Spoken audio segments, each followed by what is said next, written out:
para que se encienda la luz. Y eso seguramente no les sorprende.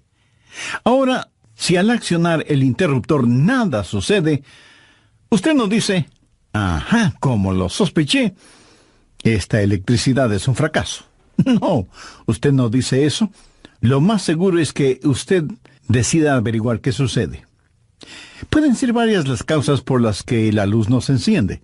Tal vez el interruptor está roto, o a lo mejor el bombillo o algún fusible están quemados, y hasta pudiera ser que no haya pagado la cuenta de la luz.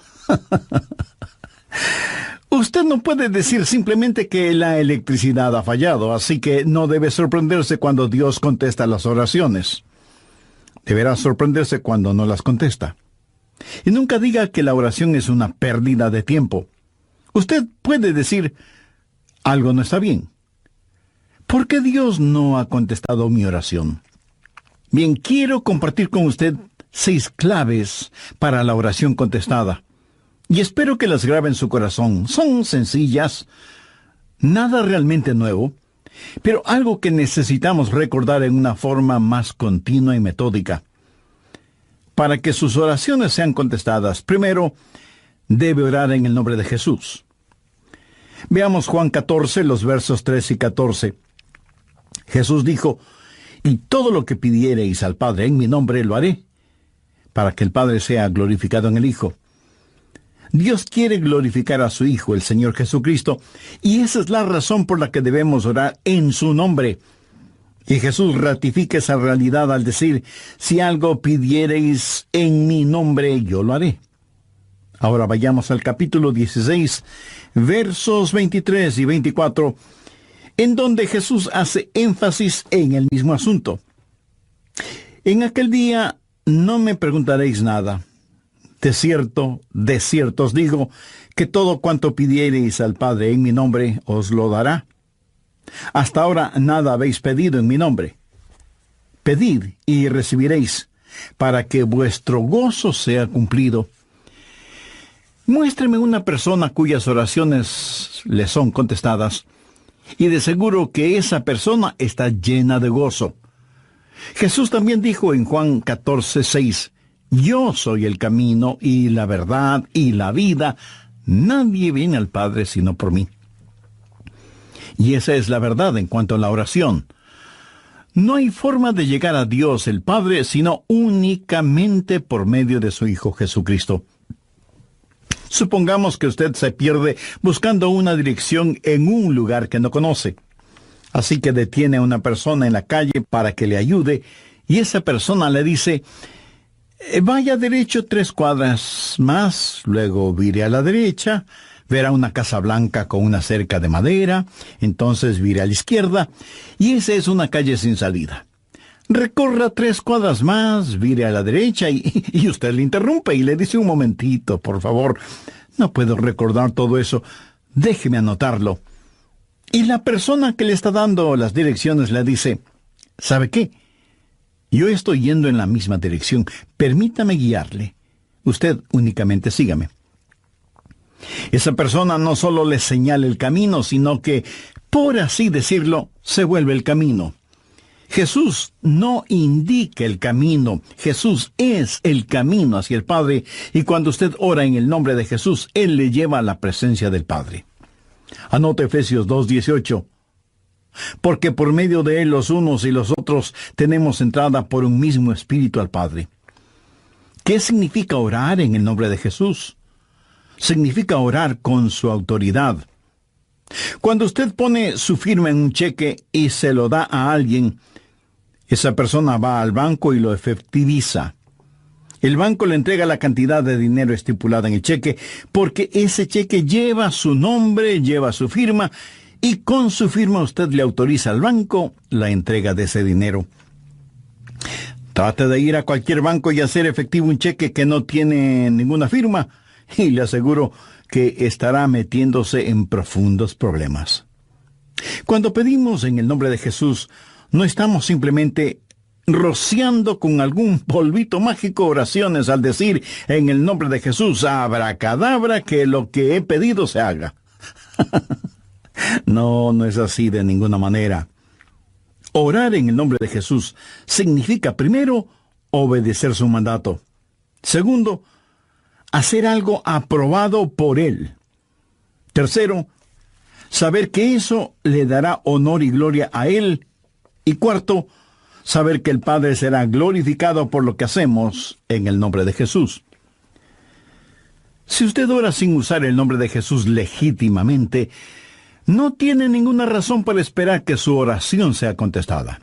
Ahora, obviamente, el orar en el nombre de Jesús significa que usted debe ser salvo, que debe ser su discípulo y que debe estar en comunión con Él para conocer su voluntad. No solo ora en el nombre de Jesús, sino que también ora en el Espíritu. Veamos Efesios 6:18.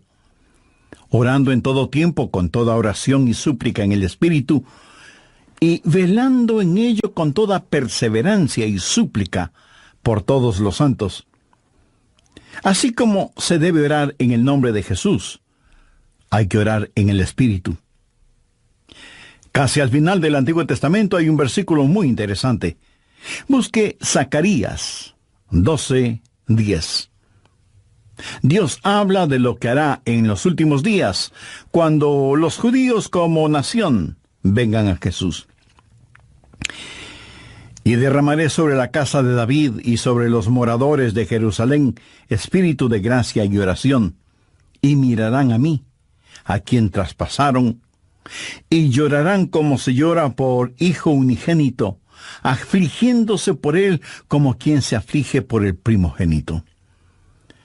Hay muchas cosas maravillosas en este versículo, pero lo que más me bendice es que Dios dice que hay un Espíritu, el Espíritu Santo, que es el Espíritu de gracia y de oración.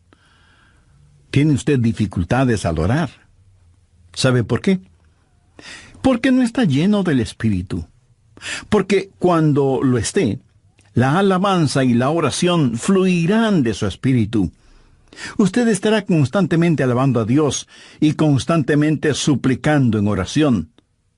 Dios dice que un día Él va a derramar su espíritu de gracia y oración sobre los judíos, pero Él ya ha derramado su espíritu de gracia y oración sobre usted. Por lo tanto, usted debe orar en el Espíritu.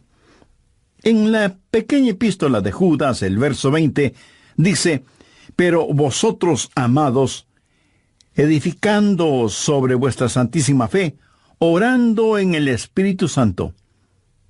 ¿Había notado eso? ¿Cómo se desafía usted mismo? Orando en el Espíritu Santo. ¿Por qué es tan importante orar en el Espíritu? Bien, sabemos que cuando oramos en el nombre de Jesús, oramos con autoridad. Pero cuando oramos en el Espíritu, oramos con fortaleza para que Él nos ayude. Déjeme, le muestro algo en Romanos 8:26. Y de igual manera, el Espíritu nos ayuda en nuestra debilidad, pues que hemos de pedir como conviene, no lo sabemos. Pero el Espíritu mismo intercede por nosotros con gemidos indecibles. Mi amigo, esto significa que cuando usted ora, no lo puede hacer sin el Espíritu, y Él no lo hará sin usted. Es el Espíritu el que ora. Y Él hace por usted lo que usted no puede hacer por usted mismo. El Santo Espíritu de Dios inspira, guía, pone energía y sostiene nuestras oraciones. Nuestro espíritu humano es débil, y aunque el Espíritu esté dispuesto, nuestra carne es débil. Por lo tanto, el Espíritu Santo nos ayuda en nuestra debilidad. No hay ninguno de nosotros que alguna vez no haya dicho: «Fallé en mi vida de oración. Ojalá pudiera orar más. ¿Por qué no puedo hacerlo?». Le diré por qué no oramos más. Francamente, porque somos débiles. Pero nuestra debilidad no debe convertirse en incapacidad, sino más bien en fortaleza, porque la Biblia dice que cuando somos débiles, somos fuertes.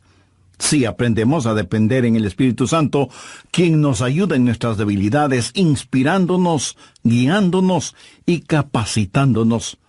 Más aún, Él nos ayuda en nuestra ignorancia, Pues ¿qué hemos de pedir como conviene? No lo sabemos. ¿Alguna vez ha pensado en eso? Estuve una vez en una conferencia bíblica en Dallas. Al finalizar la conferencia, 2 jóvenes estudiantes se me acercaron y uno de ellos me preguntó, «Pastor, ¿usted ora?» Le respondí que sí. Entonces me dio una pequeña tarjeta diciéndome, «Aquí están nuestros nombres. Somos estudiantes en el seminario. Por favor, ore por nosotros». Yo les agradecí y puse esa tarjetita en mi Biblia. He orado por esos estudiantes, pero no creo que lo haya hecho en forma regular. No porque ellos no me importen, pero una asignación de oración es más que 2 nombres en una tarjeta. Si tuviera que orar por todos quienes me piden que ore por ellos, ni las 24 horas del día serían suficientes, se lo aseguro. Esa es la verdad. Si usted trata de orar por todos y por todo, su oración, en vez de ser un caudaloso río, se convertirá en un estancado pantano. La oración, para que sea poderosa, tiene que ser canalizada. Cuando alguien me dice que está orando por mí, me siento increíblemente bendecido. Y hay hermanos que me dicen que oran por mí diariamente, y doy gracias a Dios que muchos oran por mí. Pero me entristece la realidad de que hay millones de seres humanos por los cuales nadie ora. Ahora escúcheme. Yo no deseo estar en la lista de oración de alguien, a menos que el Espíritu Santo haya puesto primero mi nombre en el corazón de la persona que dice que ora por mí. Y cuando usted está orando por otras personas en forma individual, muchas veces no sabrá cómo orar por ellos. Por ejemplo, su tía Rosita está enferma, y usted ora, «Señor, restaura la salud de tía Rosita». ¿Cómo sabe que Dios no está preparando a tía Rosita para llevársela al cielo?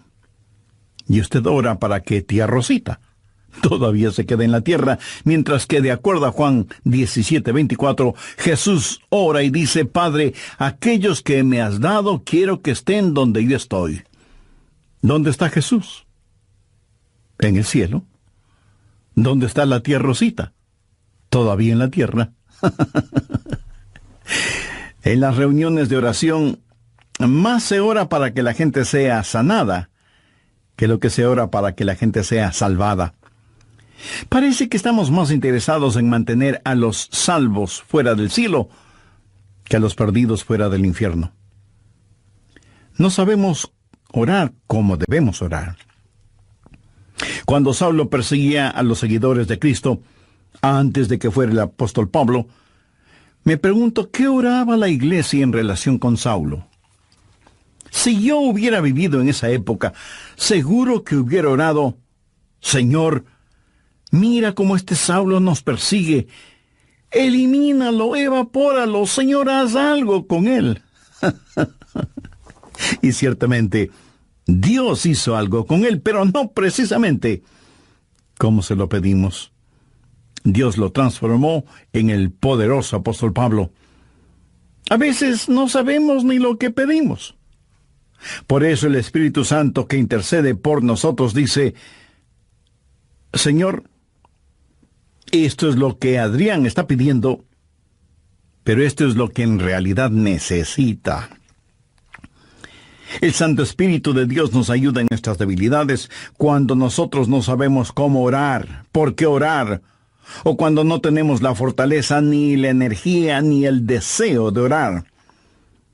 E intercede con nosotros, como la Biblia lo dice en Romanos 6:26, pero el Espíritu mismo intercede por nosotros con gemidos indecibles. Ni usted ni yo, nadie puede orar como el Espíritu Santo puede hacerlo. Y la expresión gemidos indecibles era utilizada para describir los dolores de una mujer dando a luz. Eso, mi amigo, es orar en el Espíritu. Intercede por nosotros con gemidos indecibles, porque muchas veces nosotros no sabemos qué pedir. Algunos años atrás, Yo viví la experiencia de un profundo dolor emocional y espiritual a tal grado que no podía ni siquiera articular una sencilla oración. Lo único que podía hacer era quejarme. Pero el Santo Espíritu de Dios escuchó mi oración y Él llevó mi dolor, mi súplica, hasta el trono de la gracia y la misericordia de Dios. Entonces usted ora primero en el nombre de Jesús. Segundo, en el Espíritu Santo. Para orar en el nombre de Jesús, usted tiene que ser salvo. Y para orar en el Espíritu, usted tiene que ser lleno del Espíritu Santo de Dios. Tercero, usted debe orar en obediencia a Dios. Es una malvada necedad el esperar que Dios escuche sus oraciones cuando usted no está viviendo en obediencia a Él. Lo triste es que hay personas que tienen la idea de que Dios les bendecirá, aún en su desobediencia. Razone esto un instante. Si usted está viviendo una vida de desobediencia, y aún así Dios contesta sus oraciones, ¿qué es lo que Dios está haciendo? Está animando y recompensando su pecado. Pero escúcheme, Dios le ama demasiado como para hacer eso. Veamos el Salmo 66. Quiero mostrarle algo. Salmo 66, verso 18. Este es un versículo que debería estar subrayado en su Biblia. Si en mi corazón hubiese yo mirado la iniquidad, el Señor no me habría escuchado. Ahí lo tiene, en blanco y negro y bien impreso. Y usted no tiene que ser un científico aeroespacial para entender eso, ¿verdad? Muchos hablan de las grandes promesas en la oración. Bien, esta es una promesa. Si en mi corazón hubiese yo mirado la iniquidad, el Señor no me habría escuchado. Ahora, note que no dice, si hubiera pecado, Dios no me escucharía. Dios no le escuchará a usted. Dios no me escuchará a mí. Dios no escuchará a nadie que tenga iniquidad en su corazón. Iniquidad significa el hacer trato con el pecado, sentirse en paz haciendo el pecado. Y si yo tengo cualquier iniquidad en mi corazón, Dios no me escuchará. Ora usted a Dios. Si tiene algún pecado en su corazón, ¿cómo puede esperar que Dios le escuche? Para que Dios le escuche, usted tiene que arrepentirse de sus pecados y tener a Jesús como su Salvador y Señor. Si antes no ha hecho esta decisión, le invito a que lo haga ahora mismo. Ore y diga, querido Dios, sé que soy pecador y que mi pecado merece tu justo juicio, pero me acerco a ti en busca de gracia y de misericordia, y suplicarte en los méritos de tu Hijo, el Señor Jesucristo, me perdones. Señor Jesús, tú diste tu misma vida en la cruz para darme vida eterna, y prometiste salvarme si confiaba en ti. Desde este mismo momento confío absolutamente en ti. Ven a mi corazón, sé mi Salvador y mi Señor. Toma el control de mi vida y hazme la clase de persona que tú quieres que sea. Gracias por perdonarme, limpiarme, sanarme y salvarme. Y ayúdame a cumplir siempre los designios de tu voluntad. Lo pido en tu santo nombre. Amén. Amiga, amigo, si con profunda y sincera fe usted hizo esa decisión espiritual, la Biblia dice que a todos los que le recibieron, esto es, a los que recibieron a Jesús en sus corazones, les dio potestad de ser hechos hijos de Dios. Tenga la bondad de escribirnos al respecto para tener el gozo de orar por usted y su nueva vida en el Señor Jesucristo.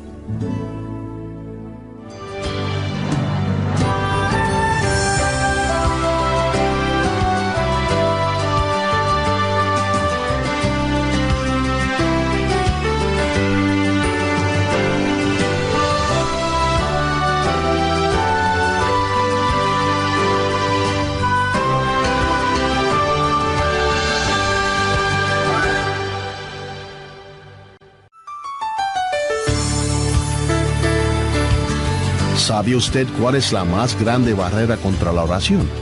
Escuchemos al Dr. Adrian Rogers. Mi amigo, no se olvide que un pecado no perdonado es la más formidable barrera contra la oración. Tantas personas se preguntan por qué sus oraciones no son contestadas cuando están guardando tremendos resentimientos en su corazón.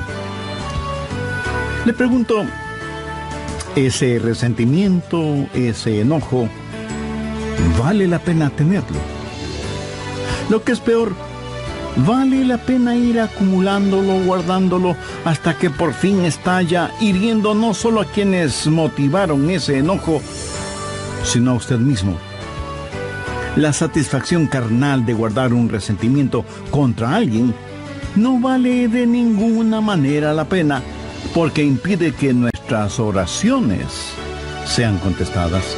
Bienvenidos al Amor que Vale, Ministerio Bíblico Radial del Dr. Adrian Rogers. Hay que admitir que muchos tienen temor de la voluntad de Dios. De alguna manera se les ha metido la idea en la cabeza de que si se presentan para servicio bajo la voluntad de Dios, van a terminar como misioneros en el país de Sal si puedes, viviendo en una choza con piso de tierra y comiendo carne de serpiente o quién sabe qué otros exóticos alimentos. Escucha al Dr. Adrian Rogers en la voz del pastor Lenin de Llanón, finalizando su estudio bíblico, 6 llaves para la oración contestada. De vez en cuando alguien me dice, pastor, Dios me ha dado la habilidad de decir hermosas oraciones. Y si Dios mismo me ha dado esa habilidad, quiero decir que Él está impresionado con mis oraciones. Mi amigo, hay una buena palabra griega para describir lo que usted está diciendo. Tontería. Escúcheme, Dios no se impresiona con sus oraciones, pero sí se impresiona con su necedad. Veamos lo que dice Isaías 1:13. No me traigáis más vana ofrenda. ¿Sabe usted lo que es una vana ofrenda? Es solo una oración vacía. No me traigáis más vana ofrenda. El incienso me es abominación. Aquí ellos estaban en el templo quemando incienso, ofreciendo incienso en el altar. No me traigáis más vana ofrenda, el incienso me es abominación, luna nueva y día de reposo, el convocar asambleas, no lo puedo sufrir, son iniquidades vuestras fiestas solemnes. ¿Qué es lo que Dios está diciendo aquí? Que todo lo que ellos hacían como parte de su religión, Él lo detestaba. Y en Isaías 1, los versos del 15 al 17, leemos: Cuando extendáis vuestras manos, yo esconderé de vosotros mis ojos. Asimismo, cuando multipliquéis la oración, yo no oiré. Llenan están de sangre vuestras manos, lavaos y limpiaos, quitad la iniquidad de vuestras obras de delante de mis ojos, dejad de hacer lo malo, aprended a hacer el bien, buscad el juicio, restituid al agraviado, haced justicia al huérfano, amparad a la viuda. Veamos ahora Isaías 59:1. He aquí que no se ha cortado la mano de Jehová para salvar, ni se ha agravado su oído para oír.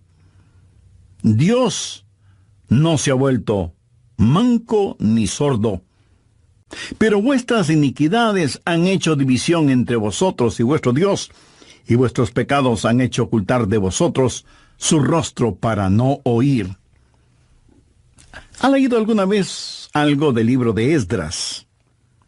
Vayamos al capítulo 9, verso 6. Esdras está orando y dice: Dios mío, confuso y avergonzado estoy para levantar, oh Dios mío, mi rostro a ti, porque nuestras iniquidades se han multiplicado sobre nuestra cabeza, y nuestros delitos han crecido hasta el cielo. Mi amigo, debemos orar en obediencia. Para resumir un poco todo esto, vamos a la primera epístola de Juan. No el Evangelio de Juan, sino la primera epístola de Juan, capítulo 3, verso 22.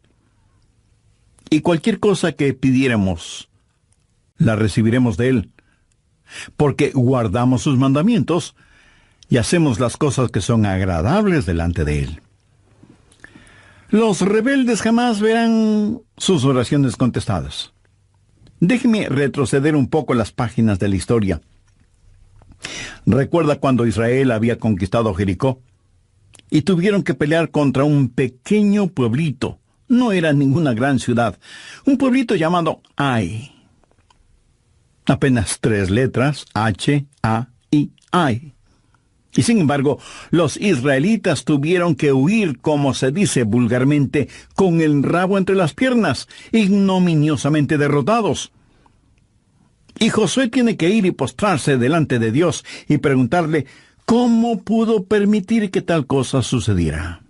Mire lo que le contestó Dios en Josué 7, los versos 10 y 11. Y Jehová dijo a Josué, levántate, ¿por qué te postras así sobre tu rostro? Israel ha pecado. ¿Qué está diciendo? Josué, hijo mío, ¿por qué me estás orando? No puedes utilizar tus oraciones como una cortina de humo para ocultar el pecado que hay en medio del pueblo. Enfrenta y elimina ese pecado, y entonces oiré tus oraciones. Cuarto, usted debe orar en la voluntad de Dios. No solo conocer a Jesús, no solo ser lleno del Espíritu, no solo obedecer los mandamientos, pero aún habiendo hecho todo esto, todo lo que usted desea no es necesariamente la voluntad de Dios para usted. Anote 1 de Juan 5, versos 14-15. Y esta es la confianza que tenemos en Él, que si pedimos alguna cosa conforme a su voluntad, Él nos oye. Y si sabemos que Él nos oye en cualquier cosa que pidamos, sabemos que tenemos las peticiones que le hayamos hecho. Orar en la voluntad de Dios. Y usted no encuentra la voluntad de Dios simplemente por adivinación. Pastor, ¿cómo voy a conocer la voluntad de Dios? Bien, permítame hacerle una pregunta. ¿Quiere en realidad saberlo? Y usted me responde, bueno, no sé si quiera saberlo o no. Entonces le haré otra pregunta. ¿Quiere hacer la voluntad de Dios? Y usted me responde, sí, claro que sí. ¿La quiere hacer realmente? Quiero decir, si Dios le dijera este mismo momento, hay algo que deseo que hagas, ¿lo haría? ¿Sabe usted cuál sería la primera pregunta debido a nuestra naturaleza humana? ¿Qué es, Señor? Esa no debería ser la primera pregunta o la primera respuesta. Usted no puede contestar una pregunta con otra pregunta. Usted debe contestar esa pregunta con una afirmación. Adrián, hay algo que quiero que hagas. ¿Lo harás? Yo debo contestar, sí, Señor, lo haré. ¿Qué es lo que quieres que haga? Mira, la manera de conocer la voluntad de Dios no es sabiendo lo que es, sino comprometiéndose a hacerla aún antes de saber lo que es. Eso es confianza. Sencillamente diga, Señor, estoy listo, y haré lo que quiera que tú quieras que haga. Y aunque esa frase pueda trabar nuestra lengua, destraba nuestra capacidad de obediencia. Debo admitir que muchos tienen temor de la voluntad de Dios. De alguna manera se les ha metido la idea en la cabeza de que si se prestan para servicio bajo la voluntad de Dios, van a terminar como misioneros en el país de Sal si puedes, viviendo en una choza con piso de tierra y comiendo carne de serpiente o quién sabe qué otros exóticos alimentos. ¿Sabe qué? Pudiera ser que así suceda. La forma de conocer la voluntad de Dios es aceptando la voluntad de Dios antes de conocer cuál es la voluntad de Dios. Y aunque suena complicado lingüísticamente, espiritualmente no lo es. Pero usted me dice, pastor, quiero más detalles. Muy bien, le voy a dar más detalles. La voluntad de Dios es buena, perfecta y aceptable. Y si piensa que esto lo digo porque soy muy inteligente, pues siento desilusionarle. Veamos qué dice Romanos 12, versos 1 y 2. Así que, hermanos, os ruego por las misericordias de Dios, que presentéis vuestros cuerpos en sacrificio vivo, santo, agradable a Dios, que es vuestro culto racional. No os conforméis a este siglo, sino transformaos por medio de la renovación de vuestro entendimiento, para que comprobéis cuál sea la voluntad de Dios, agradable y perfecta. Usted no necesita saber nada más que esto. La voluntad de Dios es buena, agradable y perfecta. Preséntese usted mismo como un sacrificio vivo y santo delante de Dios, y usted, sin ninguna sombra de duda, conocerá y comprobará que la voluntad de Dios es siempre buena, agradable y perfecta. La oración no es para manipular la voluntad de Dios, para que se amolde a la suya. Es descubrir la voluntad de Dios y meterse de cabeza en ella. Pero escúcheme con atención. En última instancia, usted no encuentra la voluntad de Dios. La voluntad de Dios lo encuentra usted. Cuando su corazón está bien con Dios, usted presenta su cuerpo como un sacrificio vivo y rehúsa el ser amoldado por el sistema y los valores del mundo.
Para más bien ser transformado, renovado en su mente y empezar a pensar los pensamientos de Cristo y, por lo tanto, tener la capacidad de orar en la voluntad de Dios. Quinto, orar en comunión con los creyentes. Por favor, busque el Evangelio de Marcos, capítulo 11, los versos 25 y 26. Y cuando estéis orando, perdonad si tenéis algo contra alguno, para que también vuestro Padre que está en los cielos os perdone a vosotros vuestras ofensas. Porque si vosotros no perdonáis, tampoco vuestro Padre que está en los cielos os perdonará vuestras ofensas. Mi amigo, no se olvide que un pecado no perdonado es la más formidable barrera contra la oración. Tantas personas se preguntan por qué sus oraciones no son contestadas cuando están guardando tremendos resentimientos en su corazón. Le pregunto, ¿ese resentimiento, ese enojo, vale la pena tenerlo? Lo que es peor, ¿vale la pena ir acumulándolo, guardándolo, hasta que por fin estalla, hiriendo no solo a quienes motivaron ese enojo, sino a usted mismo? La satisfacción carnal de guardar un resentimiento contra alguien no vale de ninguna manera la pena porque impide que nuestras oraciones sean contestadas. Escuché de una pequeña niña que una noche, Por haberse portado mal, su mamá le mandó temprano a la cama. Pero antes de acostarse, la niña debía orar. Ella así lo hizo. Oró por su hermana y su hermano, oró por su papá y su abuelita, oró por sus amigas en la escuela, oró por su profesora, oró por su perro y por su gato, y finalizó con un alegre amén. Luego, mirando a su madre, le dijo: como habrás notado, mamá, tú no estuviste en mi oración. Me imagino que esa oración no habrá salido de ese cuarto, menos habrá llegado al cielo. Pero hay una profunda lección en esto. Sería una temeraria necedad si alguien, teniendo un espíritu no perdonador, pretende que sus oraciones sean contestadas. Y esto es verdad de manera especial entre marido y mujer. En 1 de Pedro 3:7 leemos: vosotros maridos igualmente, vivid con ella sabiamente, dando honor a la mujer como a vaso más frágil y como a coherederas de la gracia de la vida. ¿Para qué? Para que vuestras oraciones no tengan estorbo.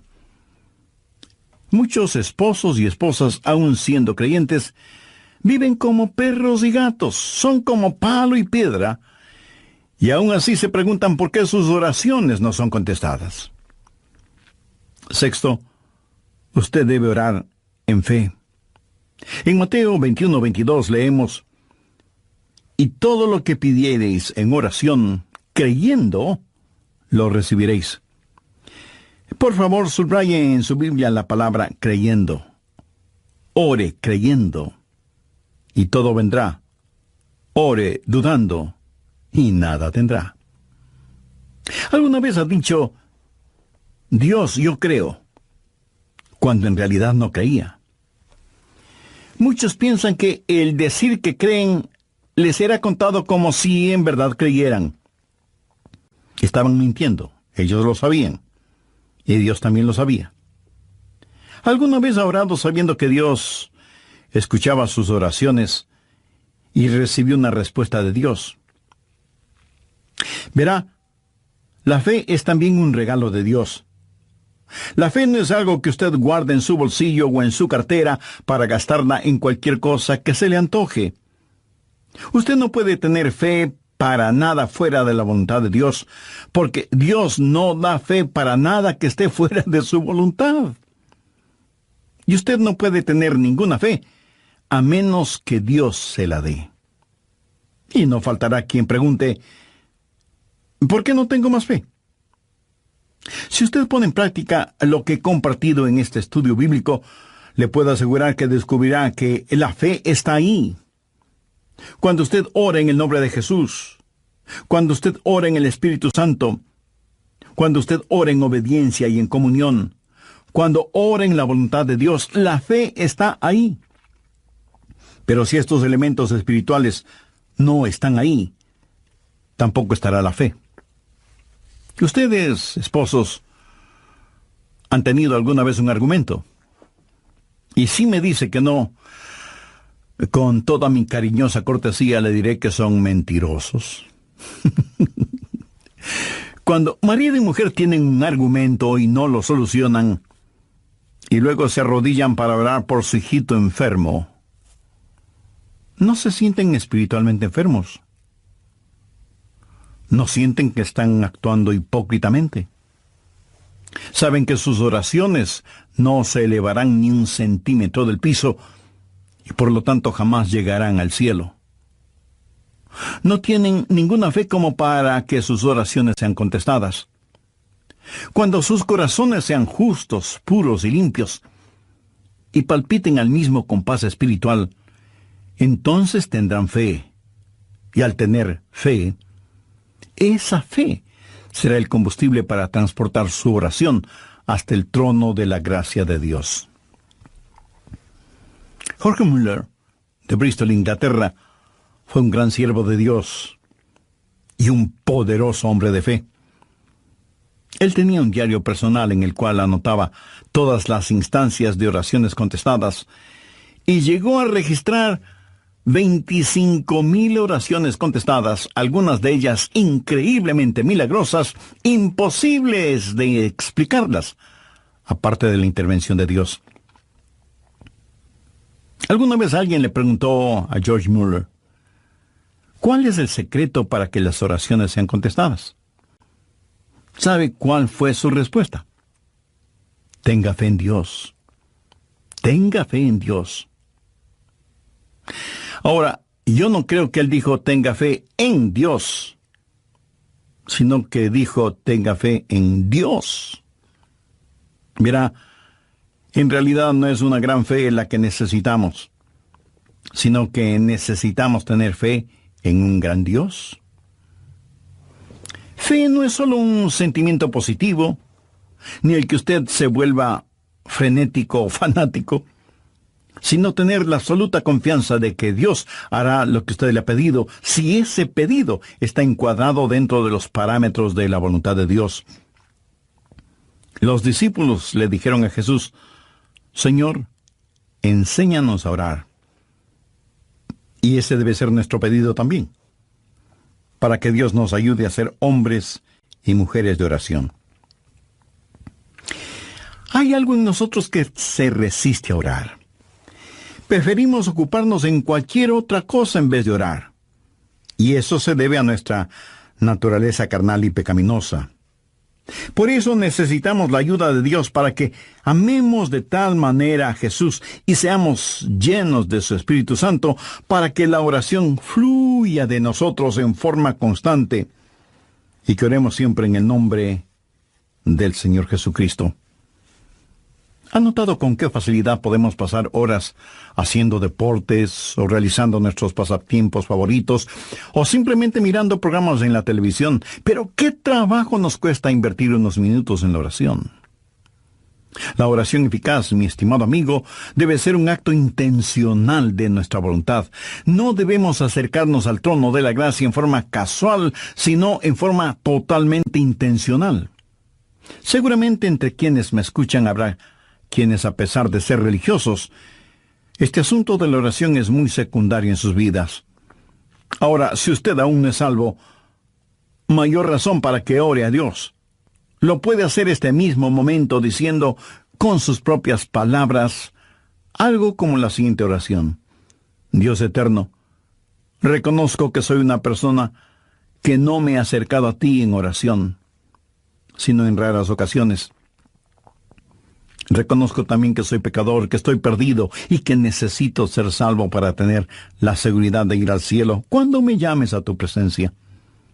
Señor Jesús, creo que eres el Hijo de Dios y que entregaste tu vida y derramaste tu sangre en la cruz para, por medio de tu sacrificio, pagar la deuda de mis pecados.